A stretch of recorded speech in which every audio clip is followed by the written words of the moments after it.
नमस्ते विद्यार्थियों, मैं भगवान सिंह अजमेर क्लासेज के ऑनलाइन यूट्यूब चैनल में आपका हार्दिक स्वागत करता हूं। तो विद्यार्थियों, आप इस वीडियो को लाइक करें, सब्सक्राइब करें और अपने साथियों में से ज़रा शेयर करें ताकि उनको भी फ़ायदा हो सके। तो विद्यार्थियों, आज के करंट अफेयर्स पर चर्चा करते हैं, जिसमें मुख्य रूप से आपके दो पॉइंट्स हैं। पहला जो पॉइंट आपके दे रखा है वो है कोरोना विषाणु संक्रमण से संबंधित महत्वपूर्ण सूचक आर वैल्यू जिसमें कमी आई है उसके बारे में बात करेंगे। और दूसरा जो पॉइंट है वो है आपके इटली की पार्लियामेंट की जो सदस्य संख्या में 35% कमी किए जाने के बारे में जो वहाँ पर जनमत संग्रह किया गया है उसके बारे में बात करेंगे। तो आप पहला क्वेश्चन देखिए। 24 सितंबर को देश में आर वैल्यू कितनी रही जो कि अब तक की सबसे कम है? तो राइट आंसर है 0.93। विद्यार्थियों, क्वेश्चन बहुत महत्वपूर्ण है, तो यहाँ पर आपको इसके बारे में मैं जानकारी और दे देता हूँ। यहाँ पर विद्यार्थियों, आर वैल्यू का अर्थ है एक संक्रमित व्यक्ति के संपर्क में आकर औसतन संक्रमित होने वाले लोगों की संख्या। यानी कि अगर आर वैल्यू 1 से कम है तो इसका मतलब है कि एक संक्रमित व्यक्ति ज्यादा से ज्यादा एक अन्य व्यक्ति को संक्रमित कर रहा है। तो विद्यार्थियों, यहाँ पर आर वैल्यू का अर्थ आप ध्यान रखना है। आर वैल्यू का अर्थ है एक संक्रमित व्यक्ति के संपर्क में आकर औसतन संक्रमित होने वाले लोगों की संख्या। और जैसा कि मैंने आपको कहा कि अगर आर वैल्यू 1 से कम है तो इसका मतलब है कि एक संक्रमित व्यक्ति ज़्यादा से ज़्यादा एक अन्य व्यक्ति को संक्रमित कर रहा है। और यहाँ पर 17 सितंबर से 22 सितंबर के बीच सक्रिय मरीजों की संख्या में 51,372 की कमी भी आई है। विद्यार्थियों, एक और बात यहाँ पर इससे ये पता चल रहा है कि कोरोना संक्रमितों के मामलों में कमी के जैसे संकेत दिखाई दे रहे हैं। और यहाँ पर एक बात और है, वो ये कि देश में कोरोना विषाणु संक्रमण से संबंधित महत्वपूर्ण सूचक आर वैल्यू 1 से नीचे आ गई है, जैसा कि मैंने अभी आपको क्वेश्चन में बताया है। तो ये डेट आपको याद रखनी है विद्यार्थियों। 24 सितंबर को पहली बार जो है आर वैल्यू 1 से कम आई है, यानी कि 1 से कम जो है हो गई है। तो वो कितनी हुई है वो आपको ध्यान रखना है, 0.93। और यानी कि इसका मतलब ये है कि एक संक्रमित व्यक्ति अब जरा एक व्यक्ति को ही संक्रमित कर रहा है। इसका मतलब ये है यहाँ पर। और यहाँ पर तो आपको ये डेट याद रखनी है, पहली बार ऐसा है हुआ है कि आर वैल्यू जो है वो 1 से नीचे आई है।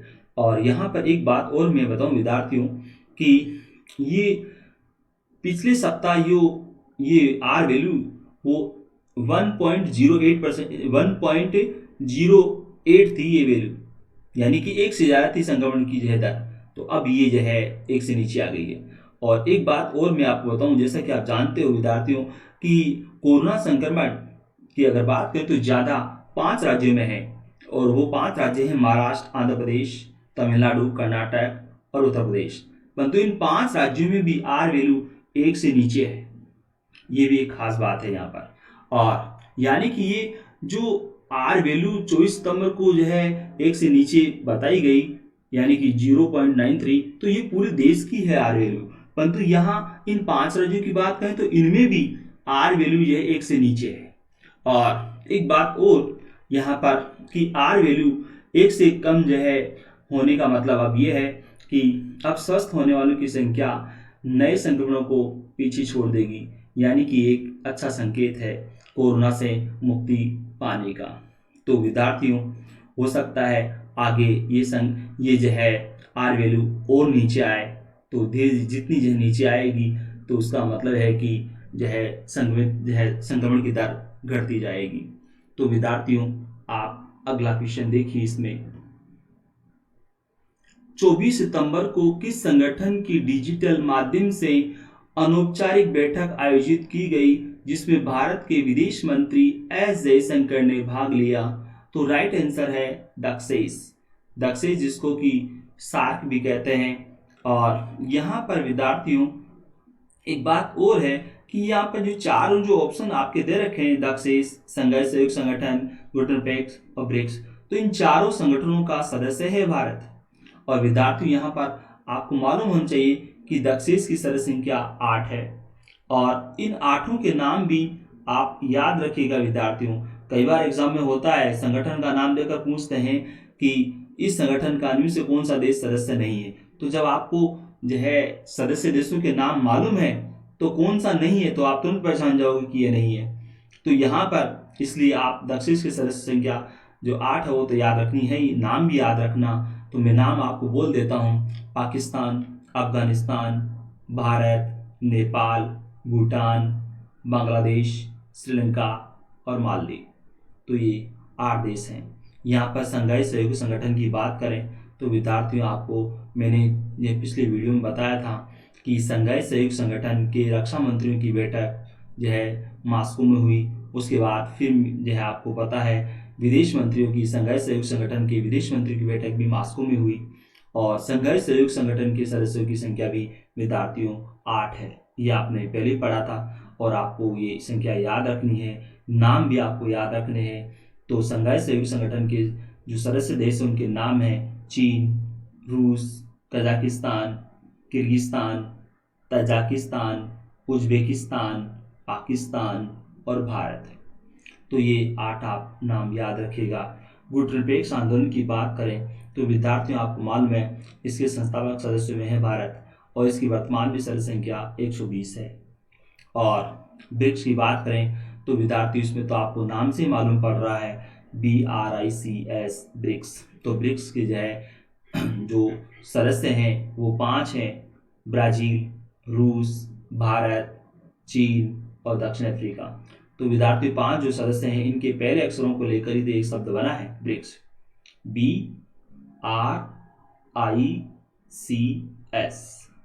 तो B से ब्राज़ील, R से रूस और I से इंडिया, C से चाइना, S से साउथ अफ्रीका।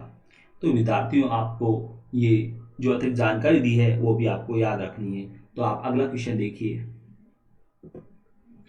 केंद्र सरकार ने राज्यों को राज्य आपदा मोचन कोष की कितनी प्रतिशत तक की राशि कोविड-19 से निपटने में खर्च करने की अनुमति दी है? तो राइट आंसर है 50%। और इस राशि का उपयोग महामारी से निपटने के लिए इस राशि का जो उपयोग है वो किस रूप में किया जाएगा? तो एकांतवास केंद्रों की जो संख्या को बढ़ाना, जांच जो है प्रयोगशालाओं को में खर्च करना, ऑक्सीजन उत्पादन संयंत्रों, वेंटिलेटर और पीपी किट खरीदने में इसका उपयोग जो राज्य कर सकेंगे। तो आप अगला क्वेश्चन देखिए। तेल एवं प्राकृतिक गैस निगम का हजीरा गैस प्रसंस्करण संयंत्र किस राज्य में है जिसमें 3 विस्फोटों के बाद भीषण आग लग गई थी? तो राइट आंसर है गुजरात। विद्यार्थियों यहाँ पर आपके ब्रैकेट में लिखा हुआ है ONGC। तो आप जानते हो oil and natural gas corporation, जिसको हम हिंदी में बोलें तेल एवं प्राकृतिक गैस निगम। तो इसका ये प्लांट यहाँ हजीरा गैस प्रसंस्करण जिसमें कि आग लग गई थी तो उसको काबू कर लिया गया है। तो आप अगला क्वेश्चन देखिए। किस देश की संसद की सदस्य संख्या 35% कम करने के बारे में जनमत सर्वे करवाया गया है? तो राइट आंसर है इटली। विद्यार्थियों क्वेश्चन बहुत महत्वपूर्ण है इसलिए यहाँ पर आपको इसके बारे में मैं जानकारी दे देता हूँ। विद्यार्थियों जो है 20-21 सितंबर को इटली में जनमत संग्रह करवाया गया था जिसमें पूछा गया था कि क्या वे पार्लियामेंट की सदस्य संख्या में 35% कमी चाहते हैं? तो 63% लोगों ने हाँ कहा, यानी कि जनता मानती है कि पार्लियामेंट में 35% सदस्य जो है वो ज़्यादा हैं तो इनमें जो है कमी कर दी जाए, यानी कि 35% जो है संख्या वो कम कर दी जाए। और विद्यार्थियों इटली की जो पार्लियामेंट है उसकी सदस्य संख्या 945 है और इसमें 35% कमी करने पर यह संख्या 600 रह जाएगी। और ये कमी 2023 से जो है लागू की जाएगी। यानी कि जो वर्तमान में 945 सदस्य संख्या है, तो अब 2023 में जो है ये 35% संख्या को कम किया जाएगा, तो 600 जो है सदस्य संख्या रह जाएगी वहाँ की पार्लियामेंट की। और यहाँ इटली के पार्लियामेंट के प्रथम सदन का नाम है चैम्बर ऑफ डेप्यूटीज, और जिसको हिंदी में हम बोले प्रतिनिधि सभा, और दूसरे सदन का नाम है सेनेट। विद्यार्थियों, यहाँ पर एक और बात बताऊँ आपको कि प्रतिनिधि सभा जो प्रथम सदन है, तो उसकी सदस्य संख्या जो है 630 है, और सीनेट की सदस्य संख्या जो है वो 315 है। और ये 35% संख्या जो है कम करने से अगले 10 वर्षों में 100 करोड़ यूरो इटली में 100 करोड़ यूरो की बचत होगी इटली में। और यानी कि 10 साल के दौरान ही 100 करोड़ यूरो की बचत हो जाएगी इटली में इस 35% संख्या को कम करने से, क्योंकि सांसदों पर जो खर्चा होता है, वेतन भत्ते होते हैं, तो वो खर्चा बच जाएगा इनका। और यहाँ पर विद्यार्थियों, यहाँ पर 100 करोड़ यूरो को अगर हम रुपए में बदलें तो 86 अरब रुपए हो जाता है। और यहाँ पर एक बात और वो ये कि इटली की जो जनसंख्या है वो 6 करोड़ है, और यहाँ मतदान की जो न्यूनतम आयु है वो 25 वर्ष है। और हमारे यहाँ आप जानते हो विद्यार्थियों, जो है मतदाता की जो न्यूनतम आयु के बारे में बताने की जरूरत नहीं है। तो यहाँ पर एक बात और है, वो ये कि जो मैंने अभी आपको कहा यहाँ पर कि 100 करोड़ यूरो जो है की बचत हो जाएगी इटली में, तो यहाँ आपको मालूम होना चाहिए कि इटली यूरोपीय संघ का सदस्य है, और यूरोपीय संघ के सदस्य देशों में जो सामूहिक रूप से मुद्रा चलती है वो यूरो है। वैसे तो इटली की मुद्रा जो लीरा है, परंतु वहाँ पर ये यूरो भी चलती है। तो विद्यार्थियों, इसमें आपको जो अलग अलग जो है क्वेश्चंस के रूप में मैंने जानकारी दी, तो आपको याद रखना है। यहाँ पर विशेष रूप से आपको ध्यान रखना है कि कितनी % कमी की जाने के बारे में जनमत संग्रह किया गया है, 35%। कितने % लोगों ने इसमें अपनी जो सहमति दी है, यानी कि कमी के बारे में कहा है, तो 10%। और ये संख्या जो है कितनी है वर्तमान पार्लियामेंट की, तो 945 है। 35% कम करने पर कितनी रह जाएगी, 600। और ये संख्या कमी करके कब लागू की जाएगी, 2023 से। तो और जो अन्य जानकारी दी है वो भी आपको याद रखनी है। तो आप अगला क्वेश्चन देखिए। 1973 के बाद पहली बार किस राज्य ने विश्वविद्यालय एकीकृत कानून बनाया है, तो राइट आंसर है उत्तराखंड। तो विद्यार्थियों, अगला क्वेश्चन देखिए। केंद्र सरकार ने ऋण शोधन अक्षमता कानून के तहत नए मामलों पर लगी रोक की अवधि कितने महीनों के लिए बढ़ाई है, तो राइट आंसर है 3 महीनों के लिए। और विद्यार्थियों, यहाँ पर क्योंकि क्वेश्चन महत्वपूर्ण है, इसलिए इसके बारे में थोड़ी मैं आपको अतिरिक्त जानकारी दे देता हूँ कि कर्ज का दबाव झेल रही कंपनियों के खिलाफ 25 दिसंबर 2020 तक दिवाला एवं ऋण शोधन अक्षमता संहिता कानून के तहत मामला शुरू नहीं किया जा सकेगा। यानी इसका मतलब ये है कि वो कंपनियां जिन्होंने सरकारी बैंकों से उधार ले रखा है, यानी कि कर्ज ले रखा है, तो उनके खिलाफ जो है 25 दिसंबर 2020 तक दिवाला एवं ऋण शोधन अक्षमता संहिता कानून के तहत कोई कार्रवाई नहीं की जाएगी। ये है इसका मतलब। और विद्यार्थियों, आपको मालूम होना चाहिए, इससे पहले 25 मार्च को 6 महीनों के लिए जो है ऋण शोधन कार्रवाई की प्रक्रिया को निलंबित किया गया था। यानी कि 25 मार्च को जब लॉकडाउन लगाया गया था, तो उस समय सरकार की तरफ से घोषणा की गई थी कि जिन कंपनियों के जो है द्वारा कर्ज नहीं चुकाया जा रहा है, तो उनके खिलाफ ऋण शोधन अक्षमता कानून के तहत 6 महीने तक कोई कार्रवाई नहीं की जाएगी। तो 25 मार्च को ये घोषणा की गई थी, और अब ये जो है 6 महीने की समयावधि पूरी हो गई 24 सितंबर को। तो अब इसको 3 महीने के लिए और बढ़ा दिया है, तो ये अब 25 दिसंबर तक की जो है ये अवधि हो गई है। यानी 25 दिसंबर तक इन पर इस तरह की कोई कार्रवाई नहीं की जाएगी। तो विद्यार्थियों, अगला क्वेश्चन देखिए आप। Power grid corporation of India limited को 2021-22 में निजी नियोजन के आधार पर बॉन्ड जारी कर कितने करोड़ रुपए जुटाने की शेयरधारकों ने मंजूरी प्रदान की है, तो राइट आंसर है 10,000 करोड़ रुपया। तो विद्यार्थियों इसमें आपको 2021-22 भी आपको याद रखना है।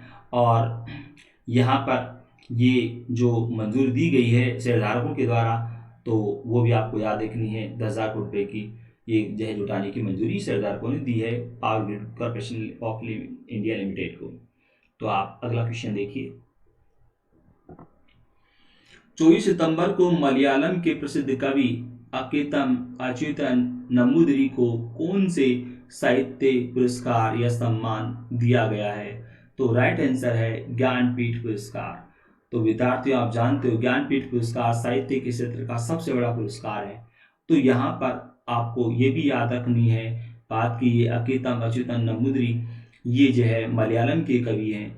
और तो आप अगला क्वेश्चन देखिए।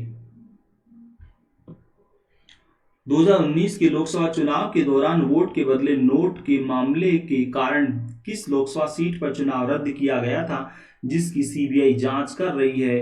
तो राइट आंसर है वेल्लोर। विद्यार्थियों ये तो आपको वैसे भी याद होगा 2019 की जो है 2019 के लोकसभा चुनाव के दौरान 2019 के लोकसभा चुनाव के दौरान जो है यहाँ पर जो ये धांधली का मामला जब सामने आया था तो इस जो है लोकसभा सीट पर चुनाव रद्द कर दिया गया था। और यहाँ पर जहाँ आपको जिस क्वेश्चन के माध्यम से आपको मालूम भी पड़ा है कि सीबीआई इस मामले की जांच कर रही है और वहाँ पर जो है छापे पड़े हैं सीबीआई की जिसमें करोड़ रुपया जो है वो मिला है वहाँ पर। और ये वेल्लोर ये जो है आपको ये भी याद रखना है कि कौन से राज्य की लोकसभा सीट है, तो ये तमिलनाडु। और यहाँ पर चौथा जो ऑप्शन दे रखा है विद्यार्थियों जो है ये अरकोणम, ये भी तमिलनाडु की लोकसभा सीट है। और ये बेल्लारी और बेलगाम ये कर्नाटक में है विद्यार्थियों। तो आप अगला क्वेश्चन देखिए।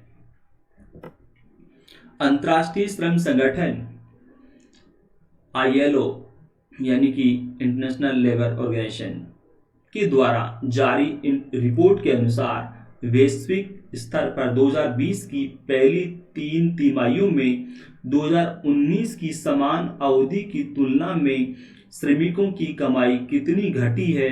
तो राइट आंसर है वो है आपके 3,500 अरब डॉलर। विद्यार्थियों अगर इसको हम प्रतिशत में बदलें तो यह है 10.7% की कमी आई है इन श्रमिकों के कमाई में। यानी कि 2019 की इसी अवधि की अगर बात करें तो उसकी तुलना में 2020 में की पहली 3 तिमाही में जो है वो कमी आई है श्रमिकों की कमाई में, वो है 10.7% की कमी आई है। तो विद्यार्थियों प्रतिशत पूछे तो आप याद रखना 10.7%। और अगर इसमें जो है डॉलर पूछे इसमें कि कितने अरब डॉलर की, तो 3,500 अरब डॉलर की इसमें कमी आई है श्रमिकों की कमाई में। तो आप अगला क्वेश्चन देखिए। डीन जोन्स किस देश के प्रसिद्ध क्रिकेटर थे जिनकी 24 सितंबर को मृत्यु हो गई? तो राइट आंसर है ऑस्ट्रेलिया।